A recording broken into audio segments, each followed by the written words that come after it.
Hello Kavi, it's Sriram from. Hello. Bro சொல்லுங்க. ஸ்ரீராம் தெரியுதுல்ல? என்ன தெரியுது ப்ரோ, தெரியுது. ஓகே. ஒரு எமர்ஜென்சி சிச்சுவேஷன். ஓகே. நீங்க நியூஸ் பாத்தீங்களா? பார்த்தேன் ப்ரோ. இது அண்ணாவுக்கு இந்த டிவோர்ஸ் மேட்டர் தானே? அது கொஞ்சம் நம்மளுக்கு நம்ம கையமீறி போற மாதிரி இருக்கு. லுக் லைக் டிஸ்கம்ஃபர்ட் சிச்சுவேஷன்ல இருக்க மாதிரி இருக்கு. இப்ப சீஃப் என்ன சொன்னாருன்னா, we have a tool kit. நம்மளுக்கு எப்பயுமே என்னென்ன பேசணும் ஒரு டூல் கிட் இருக்குல்ல, அதுல என்னென்ன இருக்குன்னா, கரூர் இஷ்யூ வச்சு அண்ணாவை முடக்க பார்த்தீங்க, தென் ஜனநாயகனை முடக்கிட்டீங்க, தென் பிஜேபியோ திமுக கூட்டு சேர்ந்து அண்ணனை 2 நாள் சிபிஐ ஆபீஸ்ல வச்சு விசாரணைன்னு அலக்கழிச்சிங்க கூட்டணிக்காக.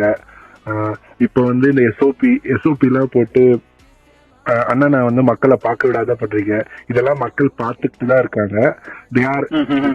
they are seeing all these things, they are counting your days அப்படின்னு போட்டு டிஎம்கே அகேன்ஸ்டா ஒரு ஹேஷ்டாக் ட்ரெண்ட் பண்ண போறோம். We support Vijayan. நானு ஸோ நம்ம என்னன்னா லைக் கரூர் இஷ்யூ அப்ப என்ன ஊகான் என்ன எஸ்ஓஎஸ்ல ஒர்க் பண்ணமோ அதே ப்ரொசீஜர் தான். லுக் ஃபர்ஸ்ட் போஸ்ட் போடுங்க, தென் வீடியோ கிரியேஷன் பண்ணி போடுங்க. ரொம்ப ஃபேமிலி அட்டாக் பண்ணாதீங்க. மேம் சங்கீதா மேம் அட்டாக்லாம் பண்ணாதீங்க. இதுக்கு பின்னாடி டிஎம்கே தான் இருக்கு. ஸோ டிஎம்கே தான் லீக் பண்ணிருக்கு. இவ்வளவு சீப்பான பாலிடிக்ஸ். இது உங்க மக்கள்கிட்ட இது எடுபடாது.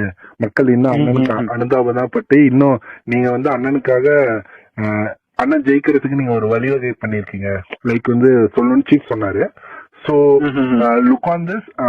நான் உங்களுக்கு அந்த டிராஃப்ட் அனுப்புறேன். Look on this. Then it is in the hashtag we support Vijayana. So support Vijayana. Okay bro. But already we stand with Vijayana ன்னு சொல்லிட்டு we stand with Thalapathy something அந்த மாதிரி ஹேஷ்டாக் ஓடிட்டு இருக்குல்ல? இல்ல இருக்கு. But we are looking in we support Vijayana அந்த மாதிரி ஹேஷ்டாக்ஸ் தான். நான் அது ஃபைனலைஸ் பண்ணி உங்களுக்கு டிராஃப்ட்லயே அனுப்பிச்சிடுறேன்.